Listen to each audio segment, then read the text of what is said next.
pretty. Come along. Hey garden gals and guys, it's Steph with Tiny's Garden, and today I'm bringing you along with me here in zone 5B to do some Japanese beetle cleanup and also to deadhead a bunch of things and to make a little bouquet out of some things. We've had a lot of rain, so some things are pretty weighed down, especially my snapdragons, but some things are looking upright and stellar, like these zinnias.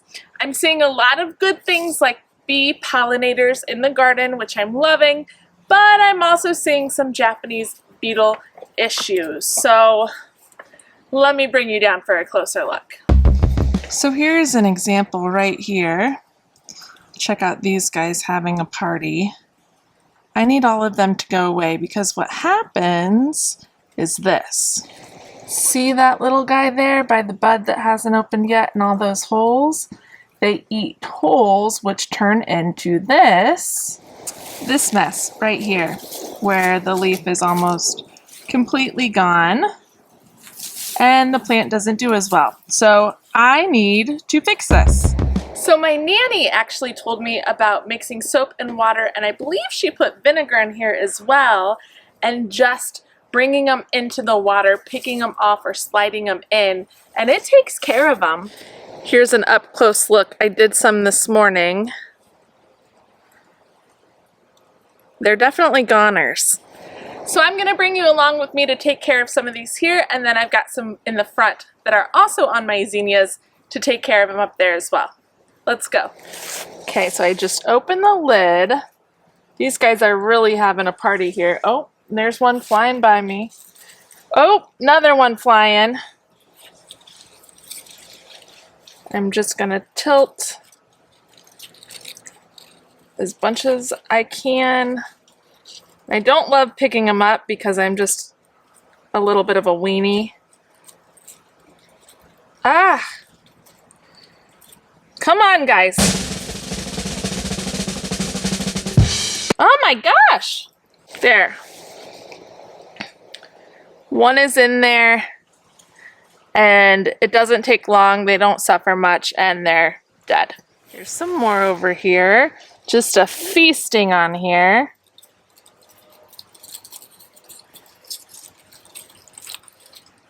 Got him. And then you can see I've got a lot of damage here. So what I'm gonna do is I'm going to cut whatever I can use, cut really deep into the plant. And then especially something like this, that's pretty damaged. I'm gonna go all the way down. So my stem is almost 3 feet long. If I can use the flower, I'll use it. If it's not usable, I'll compost it. But something like this with a bud on it, and this, I'm gonna come way down and cut and give it a chance to regrow with healthy foliage. Look at this beauty hiding in there. Oh, that's a gorgeous Benary's giant salmon rose.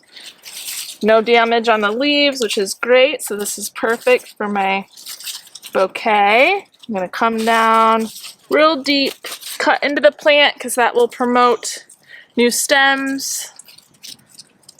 And I've got the first flower for my bouquet. So I'm gonna do a quick cleanup of this section here and then we'll go to the front. If there's not that much damage, I'll leave it on and see what it'll do. That's another beauty there, Benary's giant salmon rose. So let me show you here. This little white stuff is insect damage. It's eggs or something. I had one with aphids all over it just the other day. I cut it and tossed it. It had this white stuff all over it. So I'm gonna use the flower because the flower looks pretty good, but I cut way down deep into the plant to where I saw that white stuff. And I'm gonna forsake this bloom and get that out of there. I could also use something like Captain Jack's organic bug spray or powder. I'll put a picture on the screen because I forget exactly what it's called. If I don't have to, it's even better. So I'll just try and control right now unless it gets really, really bad. Then I'll look for a different alternative. But for now, I'm gonna use the soapy water with vinegar for the Japanese beetles, or I think just soapy water would work. And then if I see aphids, I'm gonna cut way low on the plant, get rid of that stem, toss it in the trash, and try and eradicate it that way. If you have any other good pointers, comment below at the bottom of this video so we can hear what they are, because you guys always have great ideas. So please comment below if you have any other ways to manage pests. Here's a beautiful Benary's Giant deep red here. I just absolutely love this color. It's a nice deep red. The scarlet's a little more orange, so I prefer this one, but that's a pretty zinnia right there. There's a pollinator. Happy as can be. That's what I want more of. That Japanese beetle over there.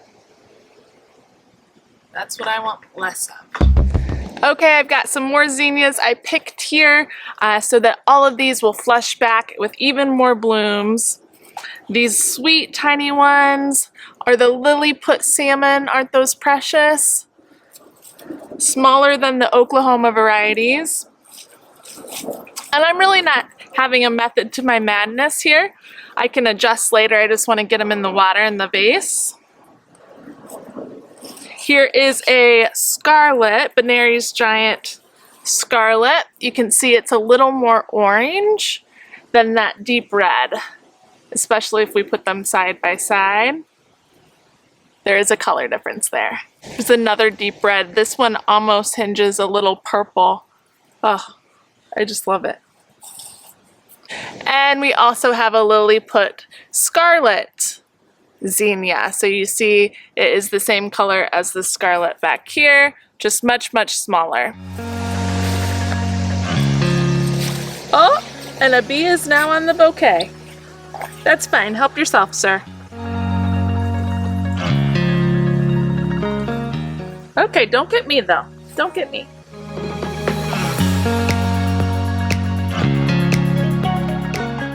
Now, I'll tell you right now, a lot of these are past their prime, but I pick them anyways if they still look decent and put them in a vase because I'm not selling them. If I were selling them, I'd be a little more worried about harvesting at the right time. These are going to go in my personal home, and some that are a little more faded don't bother me. I'd rather use them in a vase instead of just throw them to the side.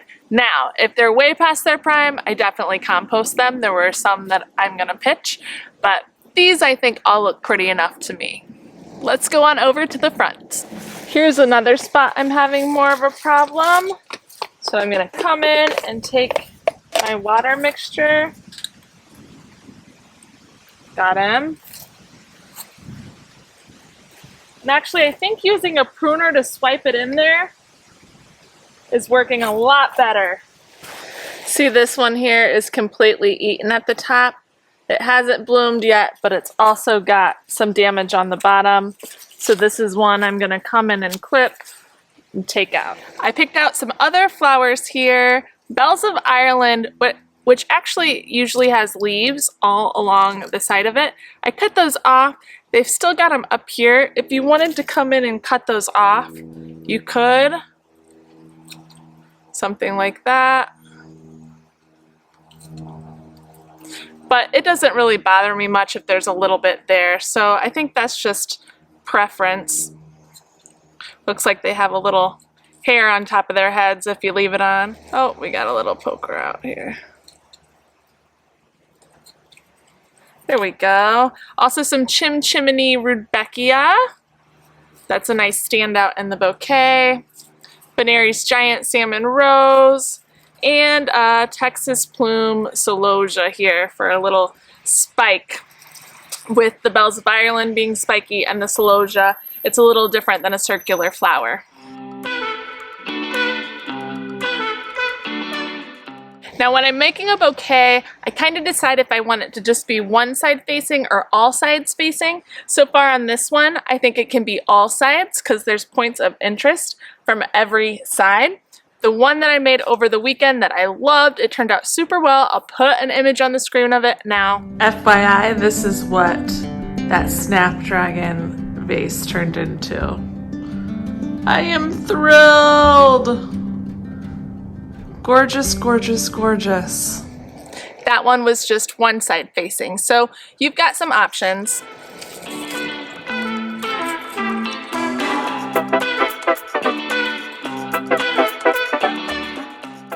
There we go, that's looking pretty. Let's go find some more. Now we've got my beautiful sweet peas here up in the front garden, and the smell is just heavenly up here. I would really like to add a little whimsical feature to the bouquet, and with these sweet pea tendrils and the bright pops of color, especially the purple, which I don't have yet, I think that'll be super pretty. Also, sweet peas bloom the more you cut them. So I have been trying to cut off of this, and it's showing because it's got more color than it did just a couple days ago over the weekend. So that's working out really well. Sweet peas won't last that long in a vase, probably a few days, but I think it's worth it, especially if you're harvesting them right before they're opening. I don't really have any on here that are like that, but you'll get a little longer vase life. Let me see if I can find one like that. Oh yes, right here. Here we go. Check that out. You can see some color on the bloom, but it hasn't opened yet. One of them has opened, the other one has not. That's really a good time to pick it to get a longer vase life. Here's an even better look, because this one hasn't opened yet, but you can see it's coloring. Perfect time to harvest.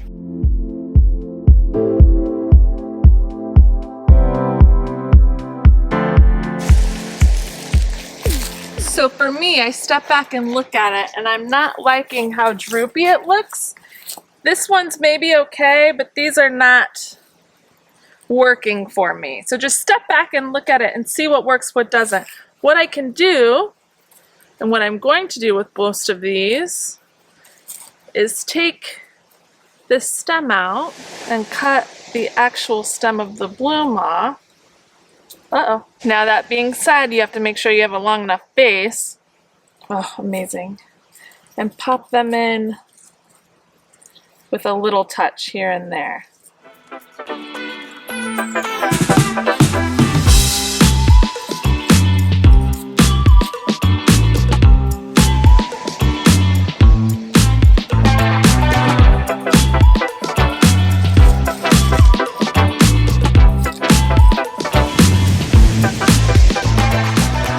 To me, that looks tidier, a little more balanced, but still adds some whimsical feeling to it. So just edit as you go. I know there's a lot of bouquet recipes out there, and there's methods, and there's really formal methods, but I just pretty much throw them together. I try and have a vocal flower, which would be something like the zinnia. I try and have something spiky, which would be something like the bells of Ireland or celosia. I love color, so I mix all sorts of colors up, but really I just try it. The more you do it, the better you get, and the more fun you have with it. One other thing I try and have is balance. And when I say balance, that doesn't mean it has to be symmetrical. Sometimes it can be symmetrical. Like this last one I did was pretty symmetrical. But this one you can see some bigger Benaries giants over here, and then some more Lilliput salmon.